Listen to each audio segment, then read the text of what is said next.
Cuties, welcome to my channel রানিক মিস। আমি কথা দিচ্ছি এই এপিসোডের শেষটা তোমাদের অসাধারণ লাগবে। শুধু মন দিয়ে শুনতে হবে আর ফিল করতে হবে। দেন তোমরা যদি ফিল না করো তো অসাধারণ তো কি, খুবই বাজে লাগবে। ওকে, let's start the story. Bekir ফোনে একটা আচমকাই ফোন আসে। বেকি তো থতমত খেয়ে যায়। বেকি দেখে যে কল দিয়েছে সে তার এক বন্ধু, হুম কাছের। কিন্তু বেকির খারাপ সময়ে তার দেখা মেলেনি, তবে আজ হয়তো মনে পড়েছে তার, তাই কল দিয়েছে। বেকি একটু নয়, অনেকটাই অবাক হয়। বেকি কল রিসিভ করে, সঙ্গে সঙ্গে অপর প্রান্ত থেকে ভেসে আসে, তুমি তুমি কি, এটা কি বেকির নাম্বার? তুমি কি বেকি? আরও কত কি।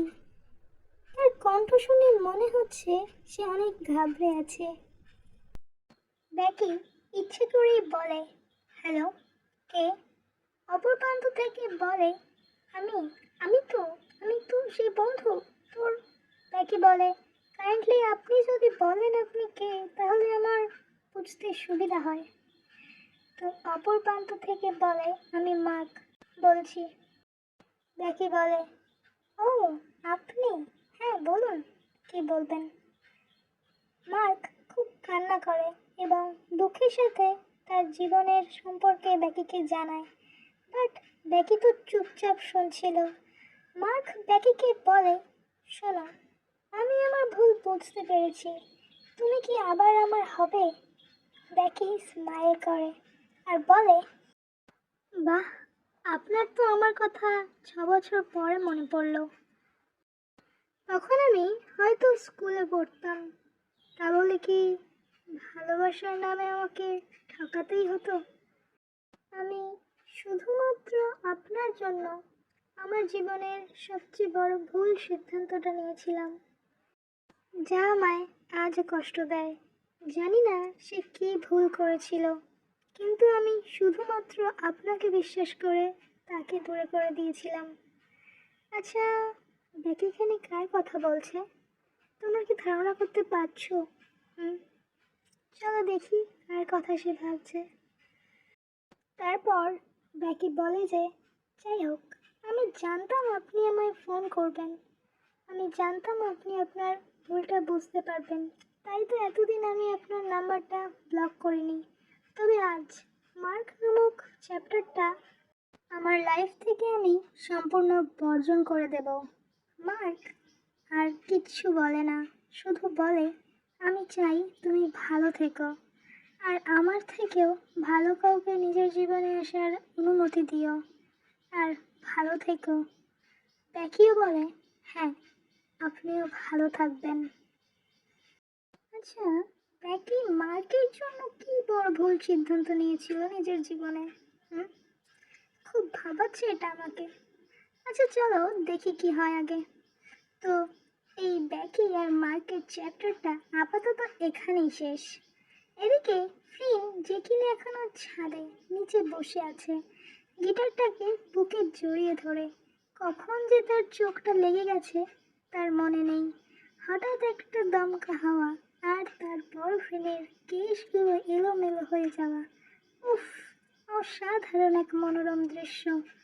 এরপর দেখি বেকিকে, সে যেন স্তব্ধ হয়ে গেছে, তার চোখে জল, সে তার অতীতের ভাবনায় মগ্ন হয়ে পড়েছে। বেকি যেন নিজেকে আজকে আর আটকাতে পারছে না, অনায়াসেই যেন জল পড়ছে দুই চোখের কোণ থেকে। রাত কখন যে গভীর হয়ে এসেছে তাদের জানা নেই। হঠাৎই আকাশে বজ্রপাত হয়, ফিনের ঘুম ভেঙে যায়, কিন্তু সে লক্ষ্য করে তার বাঁ চোখের কোণে জল। যেন আমি কোথায় যেন শুনেছি, হঠাৎ ঘুম ভেঙে গেলে যদি দেখি বাঁ চোখের কোণ জলমগ্ন, তাহলে বুঝে নিতে হবে তোমার প্রিয়জন, যে তোমায় খুব ভালোবাসে, সে তোমায় মনে করছে। তার তোমার কথা মনে পড়ায় তোমার বাঁ চোখের কোণে জল। অবশ্য এই কথার সায়েন্সের কোনো ব্যাখ্যা আছে কিনা তা আমার জানা নেই, আমি শুনেছি লোকমুখে। তো ব্যাকি বুঝতে পারে তার গায়ে ছিটে ফোটা ঝিরিঝিরি বৃষ্টি পড়ে। ব্যাকির দুঃখে কষ্টে যেন এই ইউনিভার্সও তার সাথে দুঃখ বরণ করছে। ব্যাকি নিজেকে সামলে নেয় এবং গিয়ে ছাদের কোণার ছাউনির তলায় নিজের ফোনটাকে রেখে আসে এবং তারপর সে ছুটতে চলে যায় ওই মিষ্টি মধুর ঝিরিঝিরি শান্ত বৃষ্টিতে ভিজতে।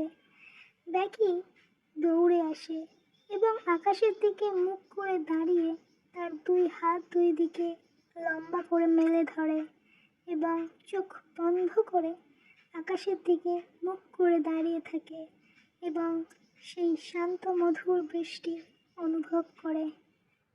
এই আবহাওয়া এবং হালকা ঠান্ডা বাতাস, আকাশের নিঃশব্দে মাঝে মাঝে বিদ্যুৎ ঝলকানো ব্যাকিকে জানান দিচ্ছে, আমি আছি তোমার সাথে, তুমি কষ্ট পেও না, দেখবে সব ঠিক হয়ে যাবে। এই গভীর রাতের নিঃশব্দ শহরে হঠাৎই ব্যাকি কানে ভেসে আসে এক চেনা সুর, যেই সুরের মালিককে সে বহুদিন ধরে খুঁজছে। এই সুর তার খুব চেনা, এই সুর তার খুব পছন্দের। এই সুরের মালিককে সে বহু বছর আগে নিজের ভুল সিদ্ধান্তের জন্য হারিয়ে ফেলেছে। এদিকে ফ্রিন তার হৃদয়ের নিভৃতে যতনে লুকিয়ে রাখা সুর সে তুলেছে আজ তার গিটারে। আজ বহুদিন হলো সে এই সুর বাজানো বন্ধ করে দিয়েছে, তবে খুব যত্ন করে রেখেছে তার বক্ষ মাঝের সেই কাঠামোগত অস্থির নিচের সূক্ষ্ম হৃদয়ের এক কোণে। আচ্ছা, তোমাদেরকে বলছি, যারা জানো না কাঠামোগত অস্থি বলতে কি বোঝায়। কাঠামোগত অস্থি হলো বক্ষ মাঝে কাঠামোগতভাবে সাজানো হাড়, অর্থাৎ হিউম্যান বোনস। মানে সেই বক্ষ মাঝের কাঠামোগত হাড়ের নিচের সেই সূক্ষ্ম হৃদয়ের এক কোণে জমে থাকা কাউকে নিজের করে পাওয়ার উন্মাদ আকাঙ্ক্ষা, যন্ত্রণা, পাগলামো, তা আজ হঠাৎই যেন বেরিয়ে আসতে চাইছে এই খোলা আকাশের নিচে। তাই ফ্রিন নিজেকে আর আটকে রাখতে চায় না। সে নিভৃতে যতনে লুকিয়ে রাখা সেই সুর আজ উজাড় করে দিয়েছে ইউনিভার্সের কাছে। ব্যাকি হঠাৎই দূরে যেন এক আবছা অবয়ব দেখতে পায়। ব্যাকি দৌড়ে আসে তার ছাদের কোণে একটু স্পষ্টভাবে দেখার জন্য। ব্যাকি বুঝতে পারে কেউ তো আছে যে উন্মাদের মতো এই সুর তুলছে তার গিটারে। এদিকে ফ্রিন ব্যাকির ব্যাক সাইডে দাঁড়িয়ে আছে, তাই ফ্রিন কাউকেই দেখতে পায় না। কিন্তু ব্যাকি সে আর যেন সামলাতে পারছে না নিজেকে। তার হৃদয় যেন থমকে গেছে, তার চোখ যেন দাঁড়িয়ে গেছে এবং সেই আবছা ছায়ামূর্তিকে দেখছে, যদি একটিবারও তার দেখা পাই। ব্যাকির মন বিচলিত হচ্ছে ওই মানুষটিকে দেখার জন্য, একটিবার তার মুখ দর্শন করার জন্য। মানুষ চাইলেই যদি সব কিছু পেয়ে যেত, তাহলে ইমোশনস ফিলিংস বলে কিছুই হতো না। কিছু অপ্রাপ্তি কখনো কখনো প্রাপ্তির চেয়েও শক্তিশালী হয়ে ওঠে। সে হৃদয়ে থেকে যায়, প্রতিটি নিঃশ্বাসে সাড়া দেয়। আমি লাস্ট কয়েকটা লাইন বলবো, সেটা শুধুমাত্র তোমাদের উদ্দেশ্যে। তোমাদের উদ্দেশ্যে বলার কারণ একটাই, যাদের প্রিয় মানুষটা নিজের হয়নি তারাই একমাত্র এই লাইনগুলোর মানে বুঝতে পারবে। চলো বলি। যা চেয়েছিলাম তা পাইনি, চেয়েছিলাম হাতটা ধরবে, তুমি হাঁটবে পাশে, কিন্তু নিয়তি বলল তোমার পাশে হাঁটার মানুষ অন্য কারো পাশে এখন বসে।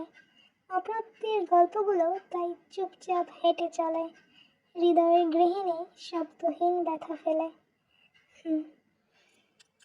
তোমাদেরকে একটাই কথা বলবো, পুরো গল্প সহ শেষ তোমাদের উদ্দেশ্যে বলা কথাগুলো কেমন লেগেছে আমাকে জানিও, ঠিক আছে? অনেকটা আবেগের সাথে আজকে লিখেছি আমি স্টোরিটা। আমি জানি না 8 ঘন্টার মধ্যে আমি 9 পাতা স্টোরি লিখেছি। 9 পাতা, আরও 6-7 পাতা আমি আগে লিখে রেখেছিলাম, দেন আমি আজকেই আপলোড করছি। তো তোমরা জানাতে ভুলো না, কারণ অনেকটা আবেগ কুড়িয়ে আমি লিখেছি। Okay, bye, good night and sweet dreams.